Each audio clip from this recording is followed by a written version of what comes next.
Magandang umaga mga kasangbahay! Sa video na to, pag-uusapan natin ang isang kondisyon na nagdudulot ng mga komplikasyon sa isang buntis at sa sanggol ay pinagbubuntis nito. Ito ay ang gestational hypertension. Bakit nga ba ito nangyayari? At ano ang ating mga magagawa para makaiwas sa kondisyon na to? Hi, I'm Dr. Mitch Tado, an obstetrician gynecologist mula sa Capital Medical Center.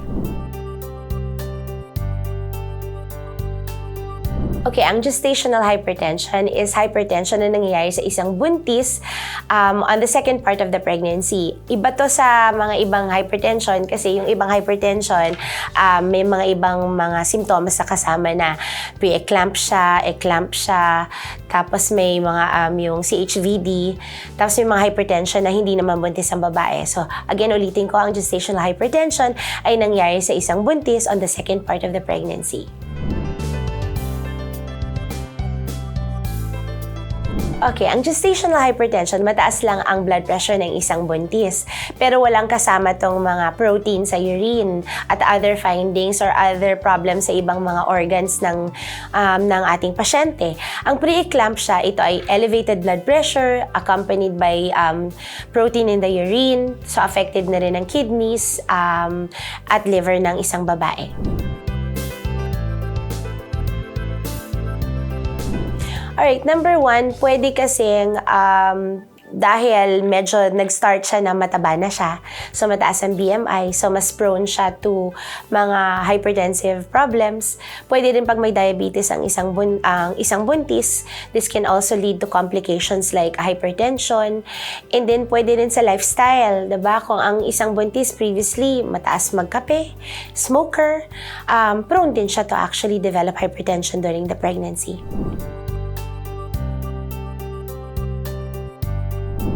Okay, same ang symptoms ng gestational hypertension. The same lang sa symptoms ng iba pang klaseng hypertension. Mataas ang blood pressure.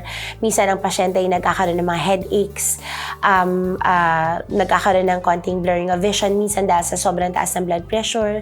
Minsan nagkakaroon siya ng mga abdominal pains. Pero ito yung mga things na hindi na wina-watch out na talaga natin eh. So ang talagang symptoms is mataas ang blood pressure. Kaya lang ang problema nito is marami sa mga ating mga buntis, hindi nila alam na mataas ang blood pressure nila. So, ang importante dito, laging nagpapacheck up, regular na nagpapacheck up. Kasi ang OBGYN mo, every time nagpapacheck up ka, chine-check ang blood pressure. Minsan dun lang natin nalalaman na mataas na pala ang blood pressure natin. Kasi walang simptomas na kaakibat, actually, ang pagtaas ng blood pressure. Ang isang nanay na may high blood or gestational hypertension, prone siya to develop pre-eclampsia. This is a step above gestational hypertension. So, pwede siya magka-pre-eclampsia. Pwede rin siya magka-eclampsia. Ito naman yung high blood na may protein na sa urine, affected ng kidneys, affected ng liver, at pwede ka pang mag-seizure. Pwede rin magkaroon actually ng stroke.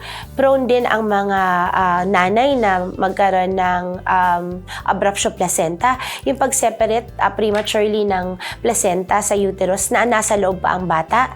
Dahil dito, nagiging komplikado ang pregnancy. Tapos, pwede siyang cesarean section dahil dito.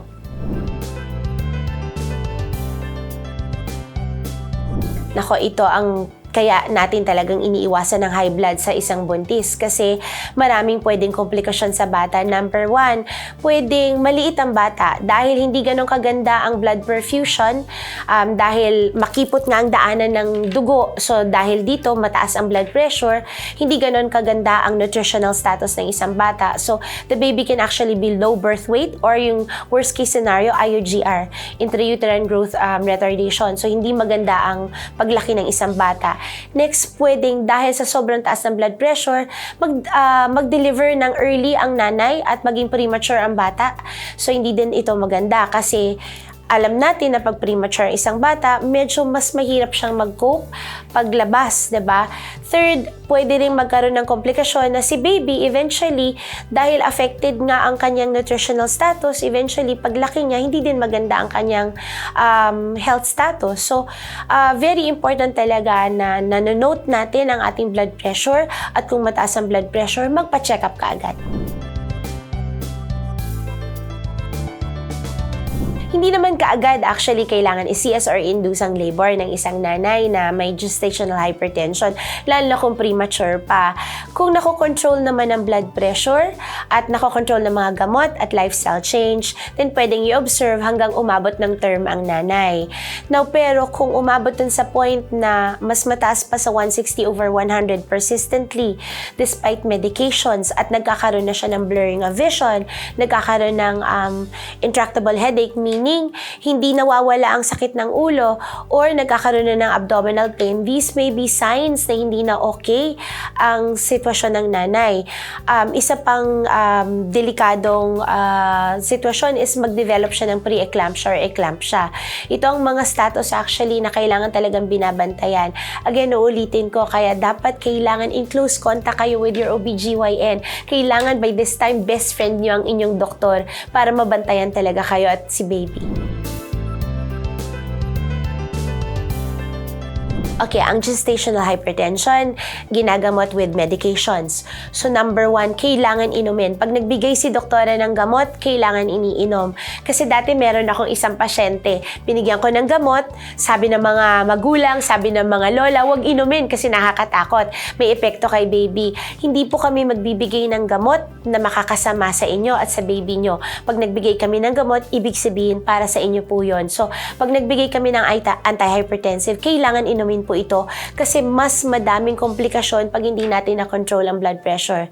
Next, lifestyle change. Ibig sabihin, kailangan bawasan ng mga matataba, bawasan ng mga masyadong matataas din ng sugar, at matulog ng maaga. A pregnant woman needs enough sleep, at least 6 to 8 hours of sleep. Kailangan by 10 o'clock tulog ka na. Kailangan nag-ehersisyo. Exercise is very important also. Although, minsan kasi sasabihin nila, Dok, high blood na nga ako, diba? Bakit pag-exercise nyo pa ako? It's very important kasi this helps you maintain your weight. This also helps you actually move about. So, mas maganda, mas mataas ang endorphins mo. So, mas masaya ka, mas hopefully makokontrol din ang blood pressure. So, importante na lifestyle change, medications, at again, uulit-ulitin ko, magpa-check up sa doktor. Alright, sa mga babae na out there na medyo at risk, meaning may family history ng high blood or previously, during the first pregnancy, nagkaroon ng gestational or hypertension or preeclampsia, maigi na number 1, you need to actually live a healthy lifestyle.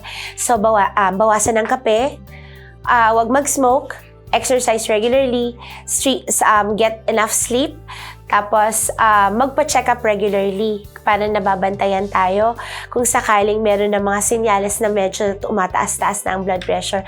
At maigi din na nagkakaroon ng nagpapalaboratorio regularly. Sa Capital Medical Center po, kompletong-kompleto kami sa lahat ng mga laboratory tests, lahat ng ultrasound, ECGs, lab tests, we're all complete here in this hospital. That's what we're very proud of. So you can actually visit us for all your needs, health needs. So magpa-check up sa mga doktor dito, magpa-laboratory dito, lahat ng ancillary procedures, kompleto po kami.